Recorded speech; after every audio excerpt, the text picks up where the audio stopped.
पड़े हुए हैं, आज भी उनके उद्धार नहीं हुआ है। वो जिंदा तो कहते हैं पर वो ही है मरे हुए। सो मेरे अजीजों, ये वक्त है हम उद्धार पाने की आवश्यकता। बहुत सारे पहले भी बताया, गुरु आए, संत आए, बहुत सारे लोग आए, लेकिन किसी ने भी उद्धार की बातें नहीं कहा। सबने पाप को उजागर किए, लेकिन पाप के लिए किसी ने भी नहीं सोचा कि मेरे लोग पाप में पड़े हैं, मैं उनको उद्धार कैसे करूं। ये बहुत गहराई चीज है।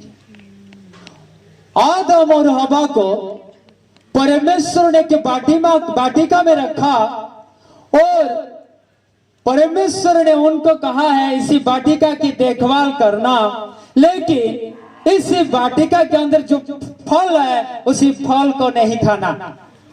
लेकिन परमेश्वर की शर्त को आदम और हवा ने नहीं माने और वो क्या किए, सांप ने आया, उनको बहकाया, उनकी बहका में आकर आपे खाया और अपने घरवाला को भी खिला दिया। अर्थात आदम और हवा ने परमेश्वर की वचन को उल्लंघन किया। वचन उल्लंघन करना एक पाप है।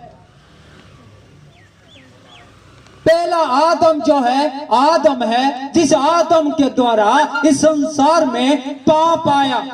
दूसरा आदम जो है यीशु मसीह है, जो पापों को मिटाने के लिए आया। आज भी हम पाप की जिंदगी में जीवन बिताते हैं।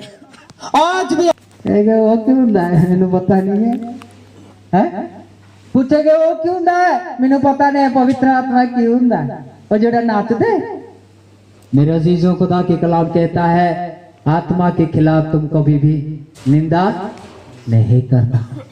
सो परमेश्वर की वचन कहता है आदम जो मनुष्य है, जो मिट्टी का है, दूसरा आदम जो है परमेश्वर है, जो कि आत्मा में जन्मा है। सो आदम के द्वारा इस संसार पर पाप आया, दूसरे आदम के द्वारा इस संसार के पापों को मिटा दिया गया। सो परमेश्वर के वचन को देखेंगे हम। परमेश्वर के वचन कहता है कि उद्धार पाने के लिए क्या करना पड़ेगा।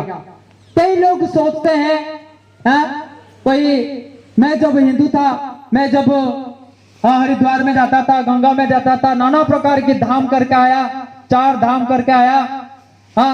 और मेरे जीवन में जब मैंने उद्धार पाकर आ रहा था, तब एक इंसान, लोग सोचते होंगे कि मेरे हकीकत बातें हैं कि मैं उद्धार नहीं पाया था, मैं सारे धाम करके आया था, मैं उद्धार नहीं पाया। और मुझे एक इंसान पूछने लगा, भाई साहब आपका तो मोक्ष हो गया है, आपने उद्धार पा लिए है गंगा में स्नान करके। मैंने कहा भाई साहब, जिस गंगा में मछली रहता है और मछली दिन भर नहाता रहता है, क्या वो शुद्ध हो जाता है? क्या उसके अंदर से बदबू निकल जाता है? मैं नहा कर तो निकल गया, लेकिन मेरे अंदर की जो बदबू है वो निकलता नहीं है।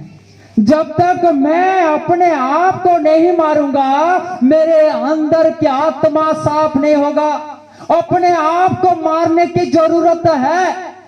आज लोग क्या करते हैं, उद्धार पाने के लिए बपतिस्म ले जाते हैं, एक पास्टर से लेते हैं, नहीं हुआ दूसरे पास्टर से लेते हैं, तीसरे पास्टर से लेते हैं, कहते हैं वो पास्टर की बपतिस्मा पिता पुत्र पवित्र आत्मा के नाम पर बपतिस्मा है, दूसरा आप यीशु मसीह के नाम पर बपतिस्मा लो, तीसरा बोलता है कि आप झंडे के थले बपतिस्मा लो, चौथा बोलता है फिंगरिंग बपतिस्म लो। नाना प्रकार की डॉक्ट्रिन यहाँ पर चला हुआ है। उद्धार मछली पानी के अंदर रहता है, मछली जब बाहर निकलता है कैसे लगता है? बदबू आता है, खुशबू आता है? खुशबू आता है, बदबू आता है?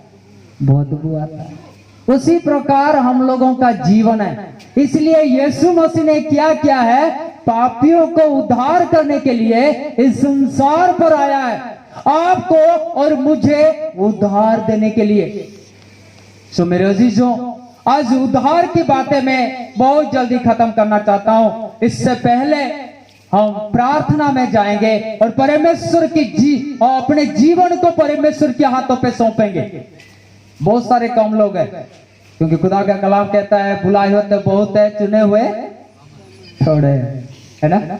बहुत सारे लोगों को बुलाए गए थे, लेकिन आए थोड़े से हैं। वो लोग आए हैं जो चुने हुए लोग हैं, तो परमेश्वर की तारीफ करेंगे, परमेश्वर की बड़ाई करेंगे। मैं विनती करता हूं कि आप लोग तंद समय, मैं ज्यादा नहीं 7 बात कहकर बैठ जाऊंगा। तो उद्धार पाने की क्या क्या आवश्यकता है, उद्धार कैसे पाते हैं, और मैं अपने जिंदगी में जो उद्धार पाया मैं आपको बता रहा हूं।